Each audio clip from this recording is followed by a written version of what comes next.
أم، الو، السلام عليكم.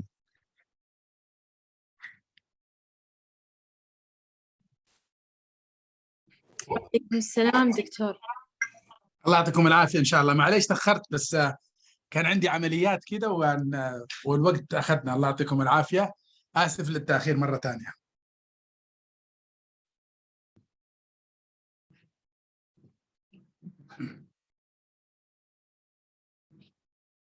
تحبوا نبدا ان شاء الله؟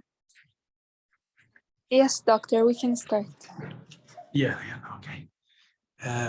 Let me just try if I could share my screen.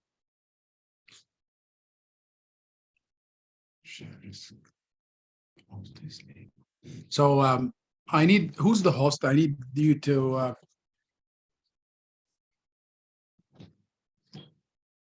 because I need to share my screen. Can you try again, doctor? Okay, let us see now. Okay. Let me just open it and share a screen.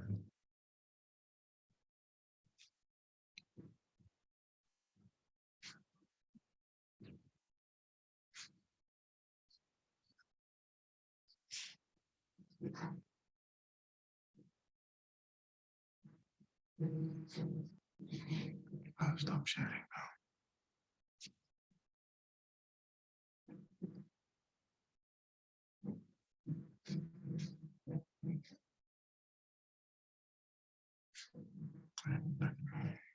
Stop this.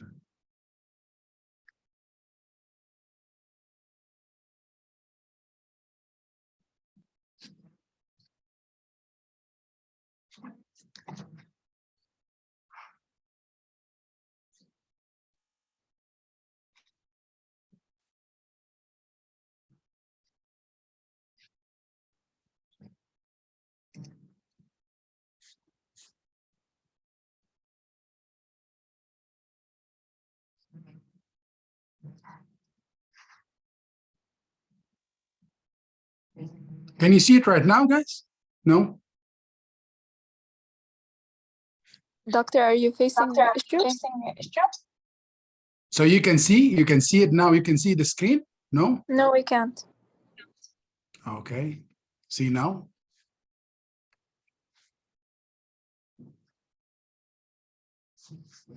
Yes, change Can you see management. it right now? Okay, perfect. Okay, to start, sorry for being late, guys, but it was out of my hands. So let us get started. So today, okay, we were supposed to get, I guess that you got a couple of lectures maybe, or some sessions with Dr. Sai Rabah. So what we will be talking today is about 3 subjects. Okay, so let us just take them in consecutive. If you would like, we can break in the middle, or we can go and take the whole thing in an, it will take us like about maybe 45 minutes to get the whole thing done. So what we will be talking about today is about change management at the start. So the first lecture that I'm going to talk about is change management. So if you would like to identify what is change, so this is at the start. Could you hear me, guys? Am I clear? Yes, doctor. Okay, great. So let us start with defining change. So asking about yourself, what is change? Okay, and this is something that I think you can see it all around, especially in our situation, really. So you can see it in the medical field, in financial field, healthcare field, and I think change is everywhere. So if you ask yourself, what is change? Change is the movement from one state or a condition to another. So in any movement, okay, from one condition to another is called the change. So always you're gonna think about, but what we are talking about, guys, this is not a motivational speech. I always tell people this is something related to science, and it has a basic background behind it. So we are talking about changing people or changing behavior, or how could we change things in our healthcare field. So if you would ask yourself always about change, is it bad or is it good? Because there are some people who think that change is always good, and other people on the other side of the spectrum, they think that change is always bad. But if you go to literature, it has been stated by White in 1998 that change itself is neither good nor bad. It is inevitable. So it is something that should and always happens. change will must and should occur. So this is something that always happens, but you need always to think about it that it's neither good, neither bad. So it could go in both directions, I tell you sometimes, but anyhow, it is something that should happen. So now we define change, and what we are facing today is change in organizations, and especially we are talking about any organization and specifically talking about the healthcare field. So if you would like to define organization, it's the number of people engaged in a related work or a service. So any number of people who are engaged or related in a work or a service is called an organization. And change is movement from one state to another or one condition to another in the same organization. So now, if you would like to link both together, so change and management. So how could you, what is change management? Now, how could you manage change? So managing change, if you would like to step, it's again, it's about the culture, changing policies, regulations, people behavior, any change. It's a structured and a systematic approach to achieve a sustainable change. So I want to keep this in brackets.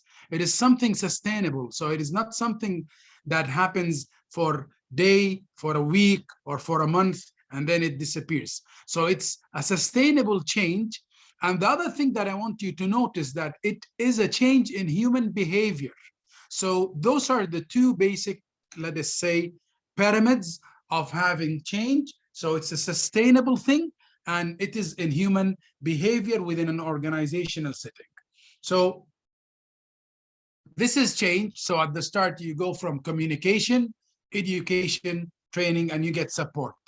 Okay, so the process of change is, if you look at the left side of the screen, you will find something called present state. Okay, so this is where we are now. And if you look at the right side of the screen, you will find a future state. So present state going to or stepping to what is called the future state is a change, isn't it? And between that period, you need to manage change. So change management is in between those two columns, which is present state and future state. So what you need is to manage change during what is called the transition state.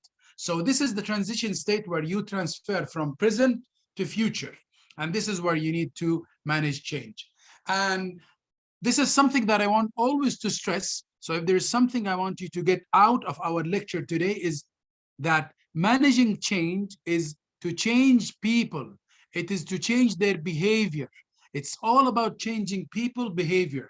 Okay, it's not about facilities, it's not about equipment, it's not about being rich. Okay, money doesn't mean anything in change, but you need to change people behavior.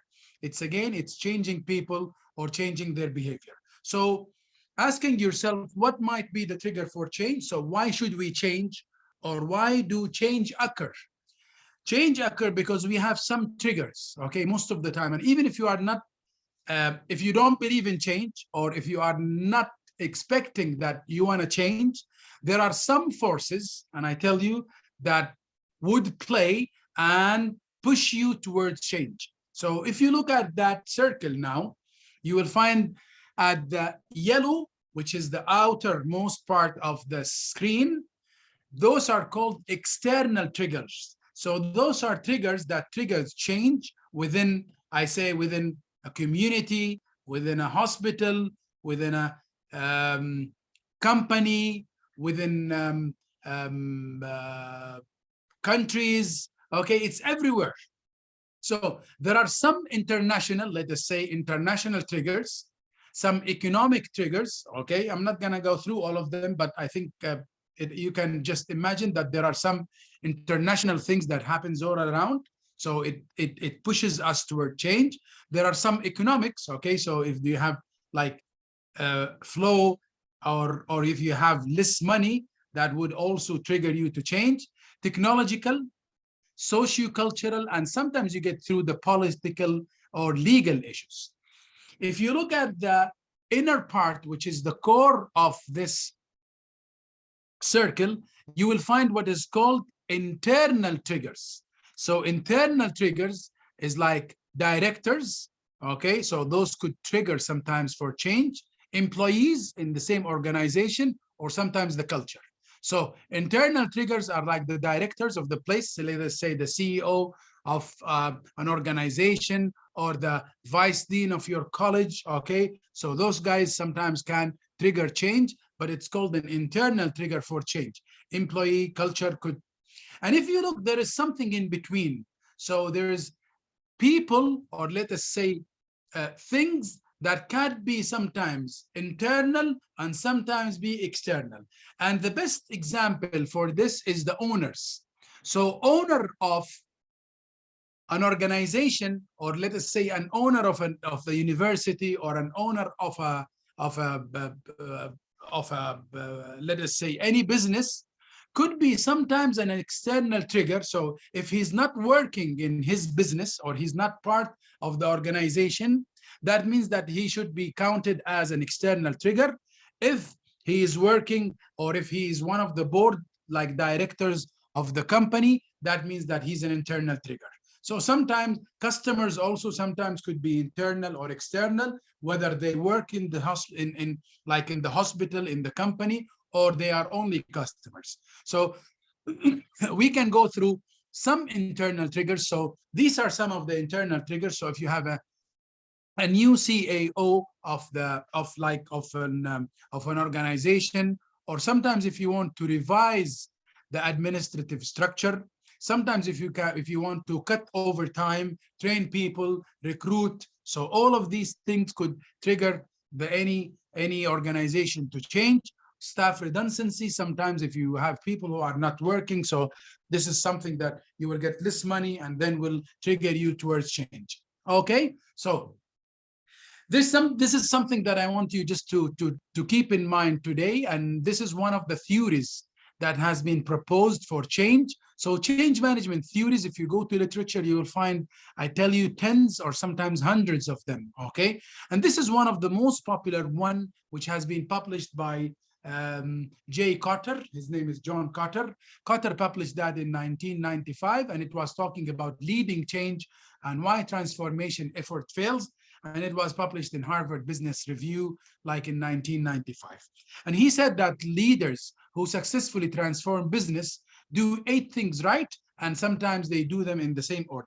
So the first step for change. So he had 8, okay? So Kotter proposed, or he established 8 steps that you need to follow to manage and to get change in the right, like get out of the most of the change without causing lots of turbulence around.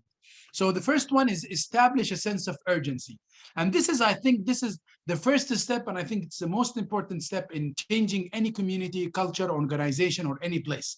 So you need to let people believe that they need to change, okay? So establish a sense of urgency. You need to tell them that, look, guys, we are not doing well, okay? Things are not going in the right direction, so we need to change. So you want to establish a sense of urgency because you want to prepare them. You need to tell them that, look, the other organization is like having a revenue of $1 million in month, and we are making only 100,000. So this would let them know that there is a sense of urgency and you prepare them for change. The second step is forming a powerful guiding coalition. And this is something that, what does that mean? That you need a team. So you need to engage the right talented people. It's not about friendship, okay? Don't involve your friends, okay? No, you involve people who had the right talent. So you wanna form a powerful guiding coalition. And this is the second step. So you want to engage the right people. Then third step is to create vision. If you have people, now you need to tell them what is your vision. And vision doesn't mean the next step. Vision means a long-term thing, okay? What are we heading? What are we about? Why are we talking? Why we are here, guys, okay?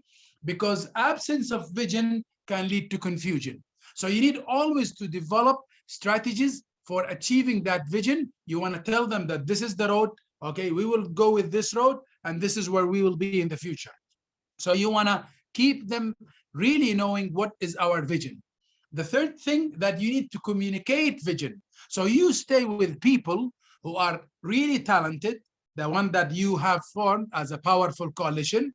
You create vision, and then the fourth step, you need that vision to be communicated. Because if you are the only one who believes, and you have some people around you and others doesn't believe or doesn't know what is the vision, they are not going to work with you. Okay, so what do you need to communicate the vision to the whole culture, to the whole organization, to everyone? And you need to tell them that people must believe that change is possible, and you need to tell them by words and actions through key people. So you want to let your key people to communicate that vision and teach people that this is our vision and this is where we are heading. Number 5 is to empower others to act on the vision. What does that mean? So if you have that team now, they are starting to work on a vision. So any obstacle that comes in their way, you need to work on that by yourself. Don't let them, okay? So if you let them down and tell them, go and solve your problem, this is not my business, they are gonna fail, and most of the time, your whole change thing will fail. So what you need basically is to remove obstacle and give power to the people who will do the change for you. You need to give them incentive, you need to train them, to give them the skills, you encourage them, and this is how we go on, okay?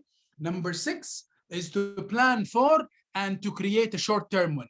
And this is something really important. So if you tell people that this is our organization now, and I want to be the leading organization in the market in 20 years, no one will follow you for 20 years. So what you need basically is to create short-term wins. So you tell people that within like 6 months now, we will achieve this. And then in the other 6 months, we will achieve this. By 2 years from now, we will be here. By 4 years, we will be there. And this is how people will start to really know that after 6 months, okay, we succeeded. This is a short-term win. So people will start to believe more and more that we are heading on the right way and we are doing the right thing of steps.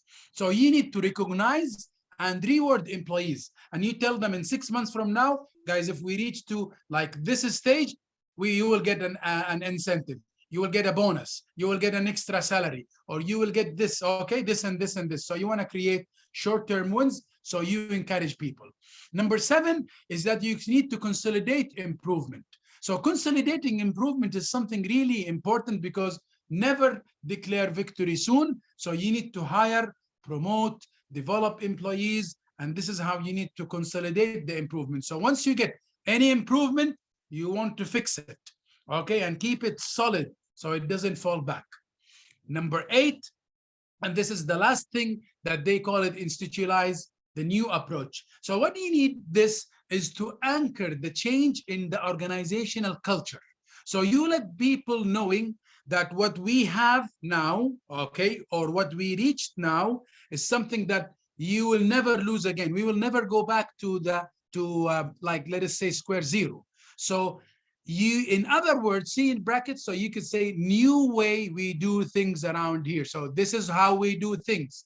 So in 1 year from now, you will find people saying, we used to do this, but now this is what we do. Okay, so now you know that it's anchored to their culture.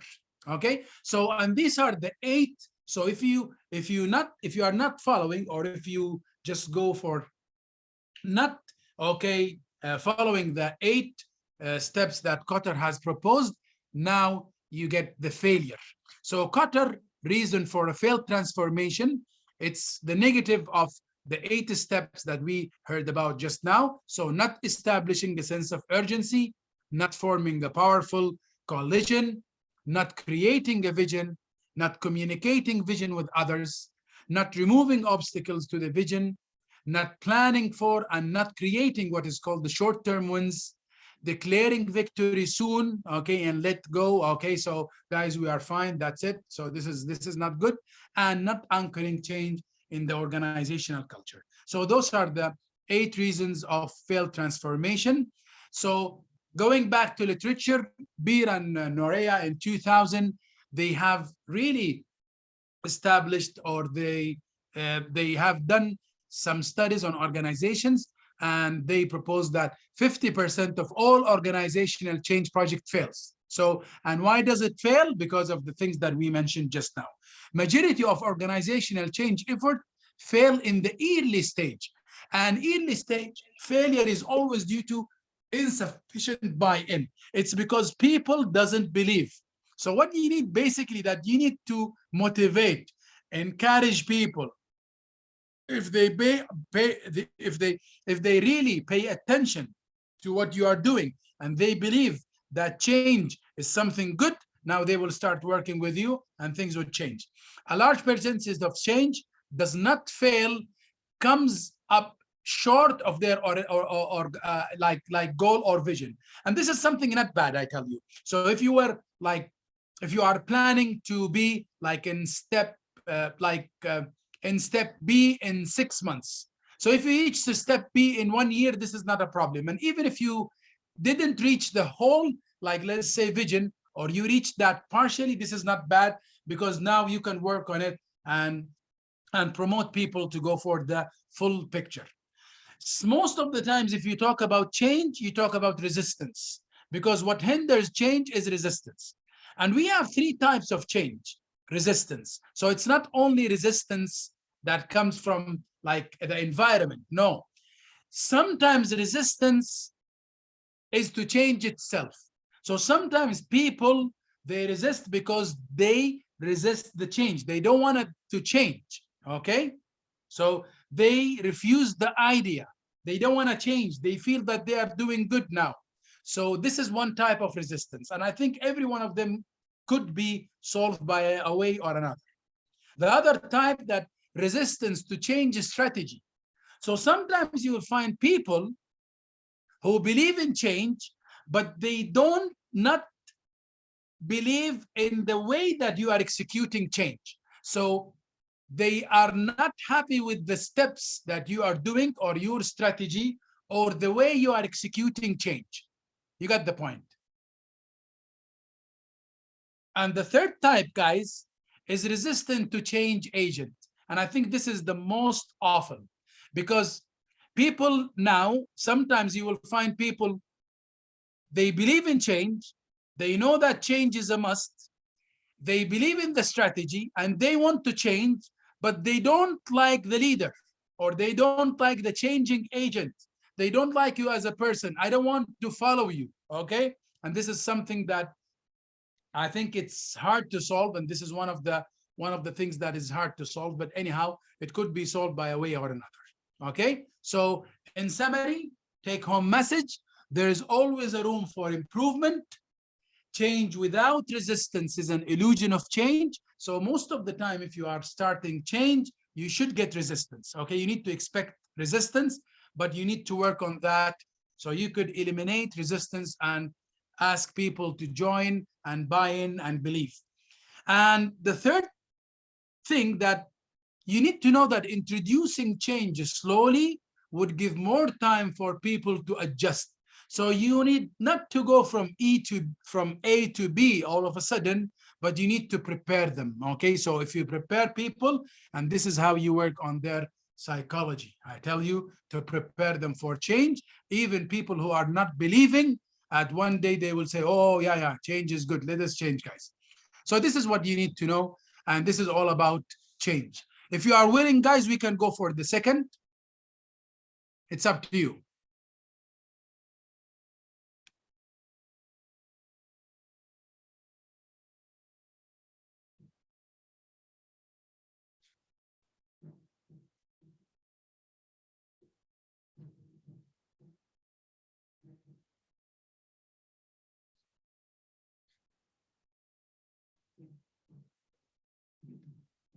Shall we go for the second step, guys? Second lecture?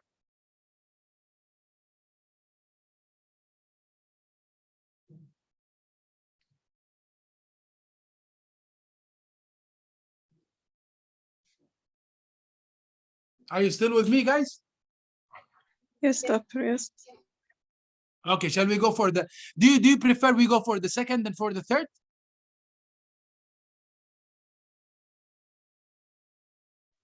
Yes, yes.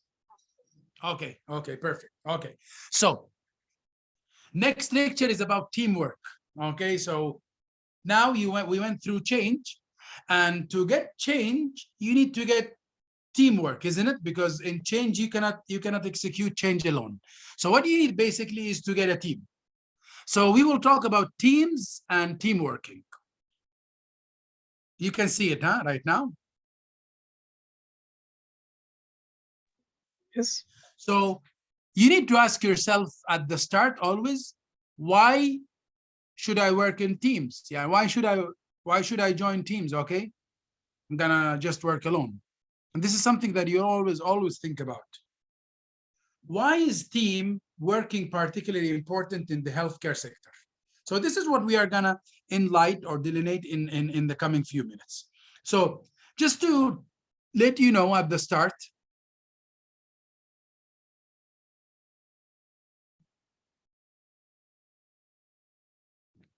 regardless of many forms of teams that take, they share one thing, that people most of the time, they like being in teams because they like to be part of something larger than themselves. So what does that mean? So if you study at home, most of the time somebody will ask you and tell you, what do you do your medical school? I do at home. This is something that will not be really admired by other people. But once you say, I study in Al Faisal University, people will start to know that, okay, there's something bigger behind them, okay? So this is how you feel proud, because you want to work in teams, because you want to feel proud about something larger than yourself, okay? So people value this feeling more than anything else. So sometimes if you work in teams, you can figure things sometimes that can help you in team working. There are things that improves your experience or let you work in teams. So this is a question that you need to ask yourself most of the time. Could you identify some things that help you as a team to work? And on the other side, you need to ask yourself about things that can get in the way of any good team, okay? So if you think about things that could help you working in a team, okay, and these are the things that we will be mentioning later on, it would be great. And you need to get away from things that could sometimes destroy, let us say, team working. So what is a team? If you want to identify a team is a small number of people with complementary skills.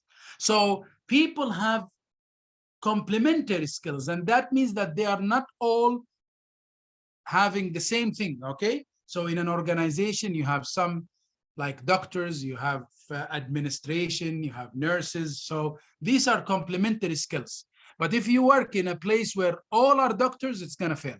All nurses, it's gonna fail, okay? So what you need is complementary skills.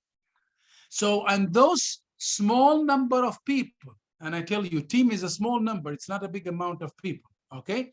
So having a complementary skills, they have a common purpose, they have some what is called performance goals, and they have an approach for which they are all mutually accountable.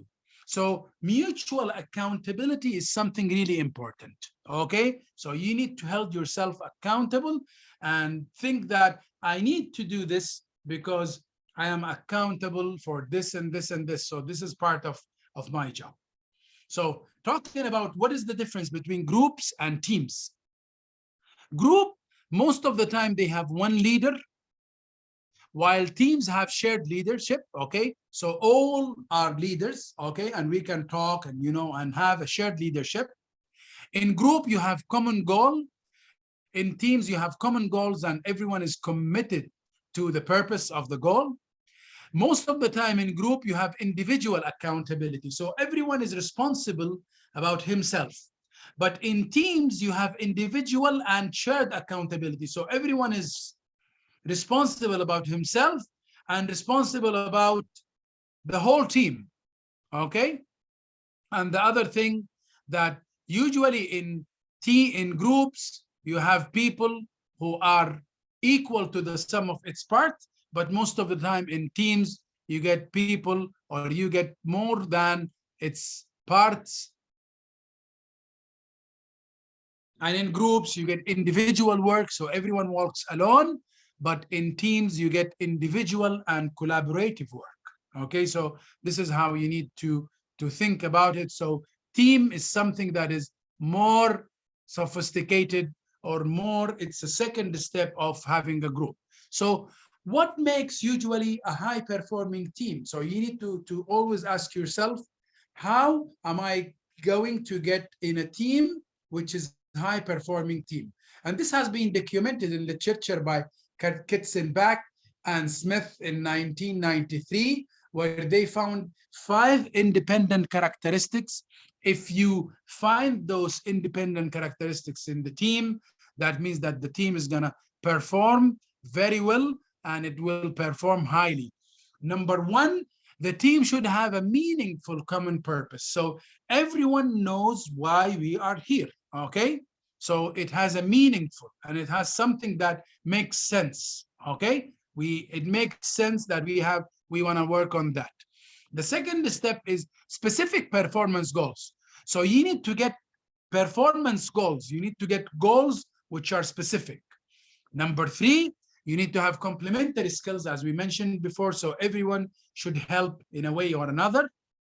4, you have to have a strong team commitment, okay? So everyone feels that he belongs to the place, he belongs to this team, and he had commitment toward the team and toward himself. And number 5, you have what is called the mutual accountability. So you are accountable, or let us say responsible about yourself and about other parts of the team, and accountable about the team performance by itself, okay?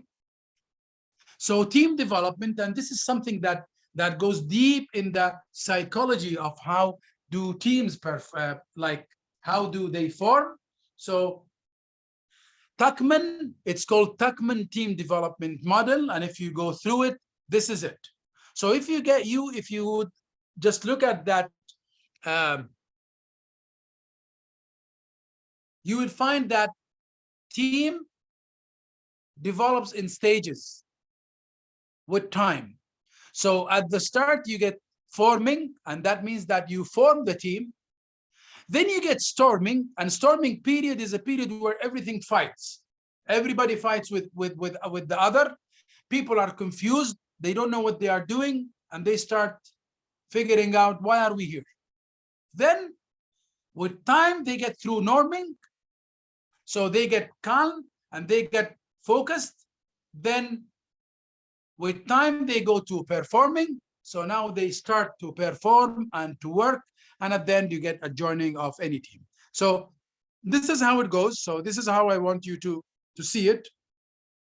So forming at the start, if you look at relationship issues, the second paragraph or the second row. So if you see forming, people feel anxious and they are unsure about their role. And most of them, they look to a leader to coordinate for guidance. They are looking for somebody to guide them. Next is a storming. And at that stage, as I told you, people start to feel uncertain. They start to feel anxious about how they are going to perform, okay? And we don't share the same ideas with other people.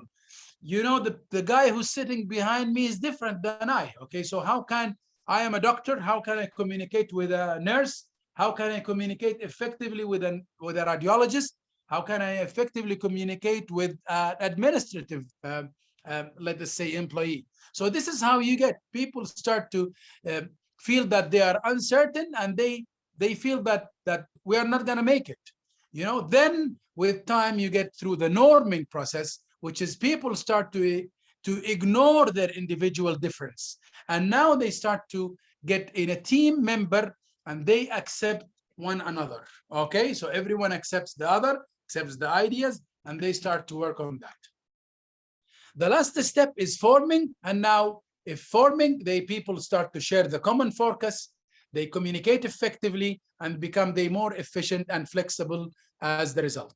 So One of the worst thing that you can go through is what is called the pseudo team. So if you look at the bottom, you will find something called pseudo team. And pseudo team is one of the things that any team could fall through. So if you find that any working group of people, sometimes they can go through what is called the pseudo team. And a pseudo team is something bad. And sometimes those pseudo teams could recover to a potential team and then turn, if you look at the paragraph, they can turn into real team and high performing teams.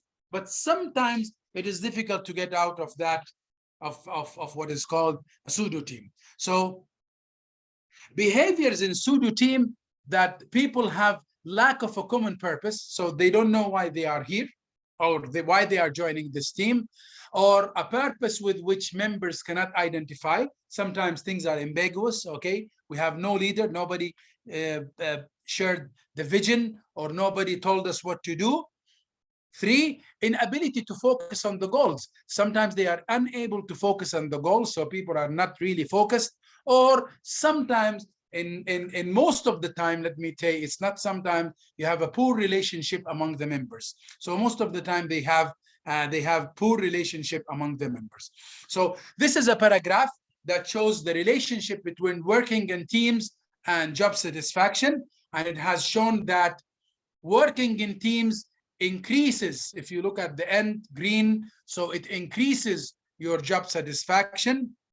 Working in teams and intention to quit, so you can see that if you work in team, this will lessen or decrease the intention to quit or to go from, or to resign.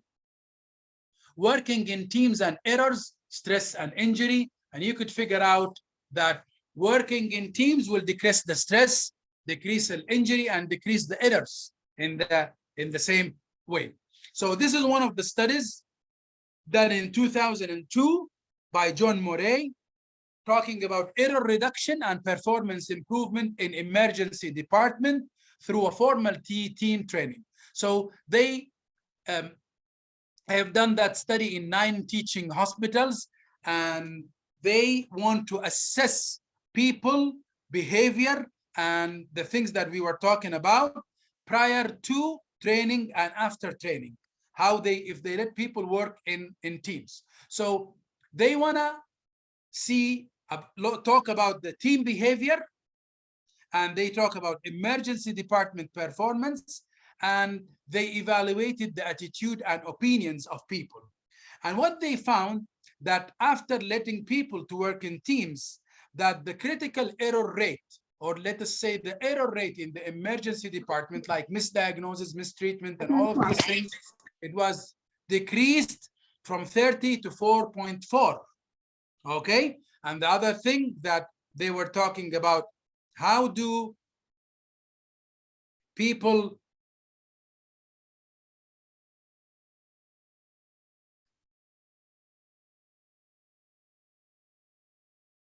attitude, how people behave with each other, and they found that after letting people in team, the emergency department staff attitude went through team work. Okay, so they like what they are doing. This is another study that has also shown the same thing. So this is a study done by Burrell in 2002, talking about teamwork and the effectiveness in the health in NHS in UK, which is the health system for UK. And what they have done, or what they concluded, that working in teams reduces hospitalization and the associated cost. So it decreases patient stay in the hospital because we are working in teams. Now, it improves the service provision, so service provision to patient, improved the level of innovation in patient care. Working in teams enhanced patient satisfaction. Even patients, they get more satisfied because they think that they are being taken care. Increase staff motivation and mental well-being. Reduce error rate. So it reduces the error rate, and reduce violence and aggression, and it between hospital employees and between also like healthcare burden and patient, and it lowers even the patient mortality. So could you imagine that if you work in teams, you could save life of people, okay? So it reduces even patient death. So if you are working in any team, always think about how effective is your team. This is number one. Number two, what could be done from my side or from our team member side to improve our team effectiveness? And the other thing, you need to think about what makes difference between the team that performs and the team that doesn't.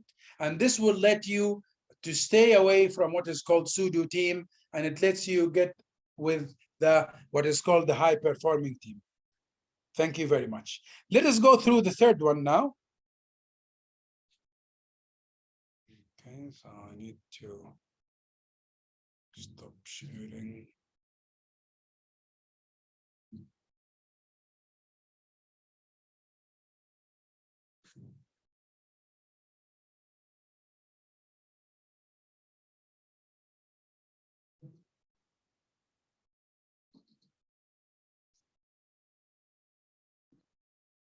Okay.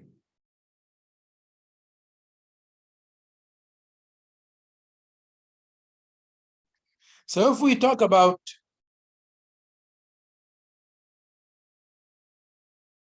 change, and then we talked about teams, now we talk about leadership. Leadership is a crucial part in any change and in any teamwork. So at the start, I want you to draw and imagine what captures your understanding of leadership. So once you have been told that about leadership, who, let us say, or what comes in your mind? Okay, so thinking about, is leadership important? Yes or no? Do we need them? Do they need us? Is always leadership good or is it bad? Is there good leaders and bad leaders? This is something that you need always to think about. Okay, so defining leadership, and this is a pro saying by Gandhi. Gandhi was a wise guy, and he's one of the, I think, best leaders ever. Okay, and I guess that if you want to go and explore his life, you will find that he's one of the great leaders. So what he said, that I suppose leadership at one time meant muscles, and this has been true in the old ages. You know, in the old ages, if there's a big and tall guys, they always get a leadership position. But today, it means getting along with people. So what you need basically is to get along with people. Defining leadership, it's difficult to define according to Nordhaus in 2009, but he proposed that leadership is a process whereby an individual influences a group of individuals to achieve a common goal. And it is the process of interaction between leaders and followers. So what is leadership? Simple, if you want just to identify or define leadership in simple and easy words, that means that leader is someone who has followers. So anyone who has followers or who could persuade people to follow him in a way or another is called leader, or let us say he had some leadership qualities. So there is an assigned leadership and there's something called emergent leadership. An assigned leadership is a leadership, or it's a position that you get because of your formal position or the power, we call it the power of your chair.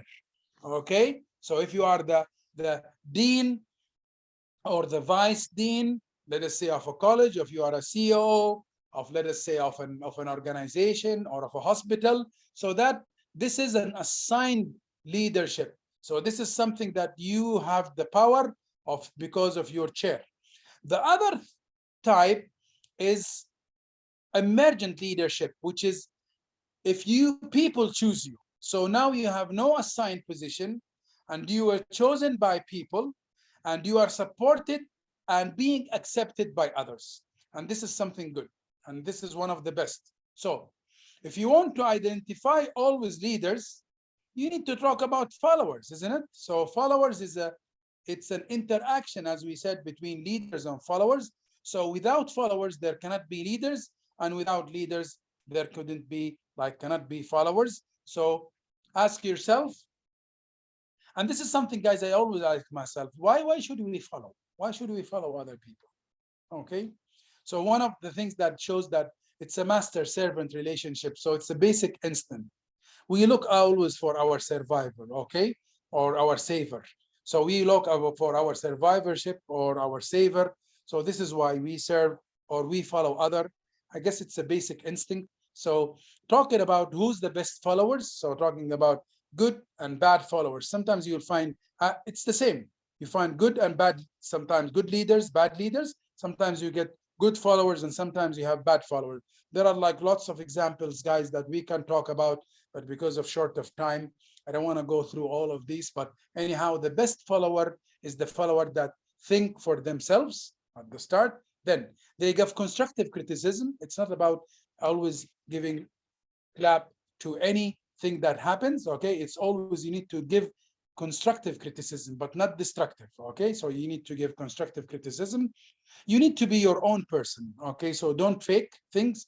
The other thing that you need to be innovative and creative. So you want to give good ideas and new ideas to your leader, let us say, and you should be actively engaged. Okay, it's not the same like I follow them passively and that's it. Where they are going, I go with them, or if they stop, I stop. This is not the way. Okay, so these are the best followers. This is one of the examples that has been talked about by Stephen Covey a long time ago in his I think he mentioned that in his book of the highly effective seven habits of the highly effective people. And he talks about something called Orpheus. Orpheus, you know, it's an orchestra. It's a Germany, I think, orchestra that is based in New York City. And what is unique about those orchestra that they don't have a leader, i.e. they don't have a conductor. If you see the guy who's holding a piece of stick, okay, and he does those symphony or things. So they don't have a conductor. So for Orpheus, they have a shared leadership. So in each time they play music, they have one of them could be the leader, okay, or take the leader action, and next time the next and the next and the next. So what happens that they don't have really a conductor. So a conductor, Orpheus Chamber Orchestra is one of the best examples, though those are followers without leaders. So you need to think sometimes, do we need leaders? Yes or no? Okay, I don't know. Okay, so you answered that by yourself, but those are things that should create your brainstorming thinking. So a conductor without an orchestra produces no music. While you could see that an orchestra without a conductor, sometimes they can play music, but a conductor without an orchestra will produce no music. So these are some of the things that we could differentiate between management and leadership. So what is the difference between managers and leaders? So usually managers, they produce order. If you look at the left side of the screen, they produce order, consistency, planning, and budgeting within the organization. So they establish agendas, they set timetable, and they allocate resources. On the other step, they organize and staff people. So they provide structure, they make job replacement, okay, and they establish rules and procedures. And they third step is that they control and they solve problems. So they develop incentives, they generate creative solutions, and they take corrective actions. While if you look to the right side of the screen about leadership, leadership is something completely different. So it's a higher, let us say, scale of management, or it's something that is, it's not the same like management, because people sometimes they get confused. But really, leadership, they create vision, but they don't get deep inside that. And how could we, I mean, they don't get in the technical, let us say, steps about how performing this vision, but they create the vision, they clarify the big picture, and they set strategies. Number two is that they align people. So they communicate the goal, they seek commitment, they build teams, they empower people, they motivate them, they speech, okay, they give motivational speech to people. And the third one, that they motivate and inspire. So they inspire, they energize people, they empower them, they remove obstacle, and they satisfy their needs. So if you think about what is the relationship between management and leadership, so is leadership within management, is it part of management, or do leadership overlap with management, or there's another theories that talks that leadership, they go alongside with management. So management and leadership goes on the same track. So thinking about leaders, are they born or made? Okay, so I think it's both, but there are like few studies that have shown that 30% of leadership is in your genes. So there's something that you get inherited. Okay, there's something in your genes that makes of you as a good leader. So 30%, and this has been shown by literature. But on the other side, the life and the later work sometimes are more important than the things that you inherit in your gene. That means that leadership is something that is teachable, it can be taught to people, and you can create leaders. Okay, and this has been mentioned by George in 2007. So what is a positive organizational behavior? And this is something that you need to be aware of if you want to be leader. So it's the study and application of what is called the positively oriented human resources strength and psychological capitals for performing improvement in today's workplace. And I want to tell you something. So this is something that you need to get out of this lecture today, that in any organization, we have four capitals. Any organization. You have financial capital, so you have money. You have social capital. You have human capital. And you have the psychological capital. So those are the four capitals that you have in any organization. And I tell you that psychological capital has the greatest individual impact on any organization. So the psychological capital is the most important. How people feel. If you get people who doesn't believe, or they give away, or they feel depressed, you are not gonna succeed. So how would you choose your leadership style? There is lots of leadership styles. I'm not gonna go through all of these deep, but leaders, they can change their style according to the people and the situation. So leadership style that has been working like 1,000 years ago is not gonna work in our days. Leadership style that has been working, I tell you, leadership style that has been working 20 years back, okay, when I was in my 20s, it's not gonna work right now, I'm sure. Okay, so things are getting more and more complicated, and leaders should be aware about that. So they should choose their leadership style according to people and situation. And these are the leadership theories, or these are the leadership styles that you could always follow. So there is a trait approach. I don't want to go all of them, but just to mention them, and we will just get some light on maybe 2 or 3 of them. So trait approach, skill approach, style approach, situational approach, contingency, leader member exchange, servant leadership. There is called the transformational leadership. If you just Google it, you will find all of these guys. There is something called transactional leadership. Sometimes you get something called team leadership, or at the end you get authentic leadership. So let me just give touch on what is called the trait approach. And this is one of the leadership theories that talks about leaders are born, okay, they are not made. So, and the best example of the trait leadership or the trait approach is that Napoleon and Alexander the Great. So it has been said that those people were born as leaders, okay, so they were leaders since they were born. The other thing is what is called an authentic leadership. Authentic leadership, I think the best example of what is called an authentic leadership is the leadership of prophets. Okay, so prophets lead people by what is called an authentic leadership style. So it's a pattern of leadership behavior that develops from and grounded into leader positive psychological quality and strong ethics. So these people have positive psychological qualities, and they have strong ethics, strong beliefs, and they lead people by example. So it's not like asking people to do something good while you are doing something opposite, but you need to lead people by example. If you ask people not to throw not to throw things on the floor, you shouldn't throw things on the floor. So people would see what you are doing and follow you. It's the same like what they have been saying, like children see, children do. So leadership should do things that people could follow them and strongly believe in what they do. So what we require nowadays, we are not looking for superheroes or romantic leaders. Okay, so this is something that you need always to keep in mind. So leaders are not superheroes. Okay, but leaders, we need leaders with the ability to work across the boundaries. We need leaders that can persuade people, can motivate people, give them energy, okay, remove obstacles, empower people, and let people work on that.